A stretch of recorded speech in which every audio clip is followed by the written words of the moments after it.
सभी भाइयों को हाथ जोड़ के राम राम, सत श्री अकाल, सलाम, जय जवान जय किसान।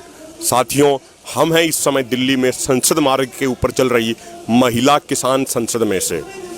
हमारी मातृशक्ति, हमारी दुर्गा शक्ति, हमारी नारी शक्ति बहुत ही बेहतरीन तरीके से महिला किसान संसद का संचालन कर रही है और बड़े ही गहराई में सभी विषयों को डिस्कस किया गया।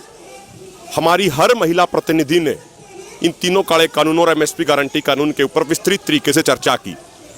तो जो भाजपा सरकार ये आरोप लगाती थी कि किसानों को तो कुछ मालूम ही नहीं है, किसान तो गुमराह कर रखे हैं, किसान तो भ्रमित हैं, आज हमारे साधारण किसानों ने, महिला किसानों ने आके यहाँ पे ये बता दिया कि ना तो किसान बहकावे में है, ना ही किसान भ्रमित है। किसान हर चीज़ बहुत अच्छे तरीके से जानता है कि क्या उसके फ़ायदे में है, क्या उसके नुकसान में है। आज जो मुख्य तौर पे चर्चा हुई वो हुई एसेंशियल कमोडिटी एक्ट में की गई अमेंडमेंट के बारे में। हमारी महिला शक्ति ने ये बताया कि किस तरीके से किचन का बजट बहुत बढ़ गया है, सरसों का तेल डबल सेंचुरी मार चुका है और अभी सरकार ने जो पहले कहा था कि स्टोरेज के ऊपर से लगी हुई लिमिट हटा ली थी इस अमेंडमेंट के जरिए, अब सरकार ने दोबारा से पल्सेस के ऊपर, दाल के ऊपर दोबारा से वो स्टॉक लिमिट लगा दी। ये चीज साबित कर देती है कि जो बात किसान कह रहे थे कि एसेंशियल कमोडिटी एक्ट में की गई अमेंडमेंट गलत है, ये अमेंडमेंट नहीं होनी चाहिए, ये अमेंडमेंट रद्द होनी चाहिए, वो किसानों की बात सही साबित हो गई। अभी दाल के समय में दाल की कालाबाजारी की गई, दाल की जमाखोरी की गई, दाल के दाम कई गुना बढ़ गए।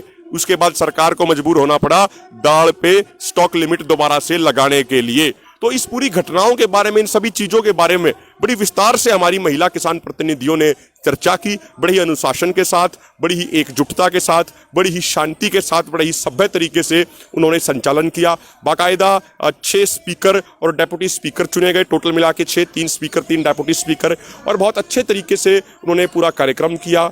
और हम ये विशेष धन्यवाद भी करना चाहते हैं गुरुओं के लंगर का, गुरुद्वारों का, कि इस आंदोलन में ये बड़ी खूबसूरती रही है, बड़ी खास बात रही है कि जहां जहां हमारा आंदोलन पहुंचा वहां बिना न्योता दिए गुरु का लंगर पहुंच गया और गुरु के लंगर ने हमें आशीर्वाद जरूर दिया। तो जब भी इस आंदोलन का इतिहास लिखा जाएगा, इस आंदोलन को जीतने के बाद, तो उस आंदोलन के इतिहास में गुरुओं के लंगर, गुरुद्वारों का स्थान विशेष तौर पे सोने के अक्षरों में लिखा जाएगा। तो यहाँ पे भी गुरु का लंगर चल रहा है और सेवादार हमारे कुछ वॉलंटियर साथी हैं, वो भी पूरी चीज़ों का ध्यान रख रहे हैं और सभी चीज़ों का बाकायदा चाय है, उसके बाद भोजन है, फिर उसके बाद चाय है, तो पानी की व्यवस्था है, सारी चीज़ें हैं, वो बहुत अच्छे तरीके से हो रहा है और बहुत बहुत नज़दीक पहुँच चुके हैं हम आंदोलन जीतने के।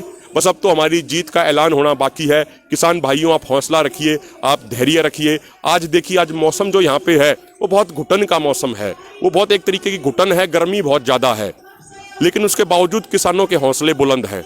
महिला किसानों में जोश और जज्बा पूरा चरम पे है। हमने ठंड भी देख ली, 0 डिग्री का टेम्परेचर भी देखा, हमने 50 डिग्री की गर्मी भी देखी, उसके बाद हमने 5-5 फुट खड़ा हुआ पानी भी देखा बारिश का। हम हर तरीके की चीज़ें हमने झेली हैं, आगे भी झेलेंगे। तीनों कानून रद्द कराएंगे और एमएसपी गारंटी कानून लागू कराएंगे। कल भी इसी तरीके से यहाँ पे किसान संसद चलेगी और जो ये संसद है, इसमें ये सांसद बैठे हैं जो बेलगाम सांसद हैं, जो चुने तो थे जनता ने, लेकिन आज जनता के सर पे चढ़ के बैठ गए हैं।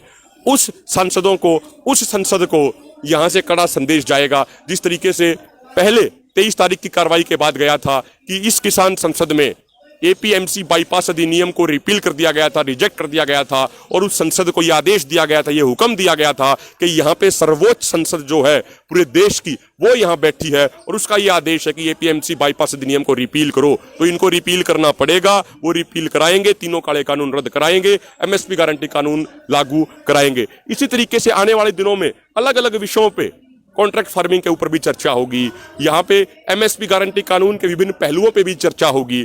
और सबसे महत्वपूर्ण बात यह है कि साधारण किसान आके, साधारण महिलाएं आके इतनी बुलंद आवाज में यहाँ पे अपनी बात रखती हैं। ये बड़े गर्व की बात है, ये बड़े खुशी की बात है कि हमारी आने वाली पीढ़ी भी, आंदोलनकारी पीढ़ी भी तैयार हो रही है, जो आने वाले समय में देश के समाज का बहुत अच्छे तरीके से नेतृत्व करेंगे, जैसे हमारे आज के नेतागण, सीनियर नेतागण कर रहे हैं। बहुत बहुत धन्यवाद। और सबसे आखिर में एक बात जरूर कहना चाहूँगा कि जो ये किसान एकता मोर्चा की टीम है, ये आपकी अपनी टीम है, मैं बार बार रिक्वेस्ट करता हूँ, इन लोगों की मेहनत भी बहुत ज़्यादा है। यही वो जरिया है जिसके कारण हमारी आवाज़ पूरी दुनिया में पहुंचती है। ये बिल्कुल बहुत मुश्किल हालात में, बड़े ही टफ कंडीशंस में ये अपनी एक तरीके की सिटीजन जर्नलिज्म करते हैं। यानी मानवता की पत्रकारिता करते हैं और उसके कारण से आप तक हमारी सबकी आवाज़ पहुंच पाती है। तो इनको भी अपना आशीर्वाद देते रहिएगा। जय जवान, जय किसान, जय भारत, जय हिंद।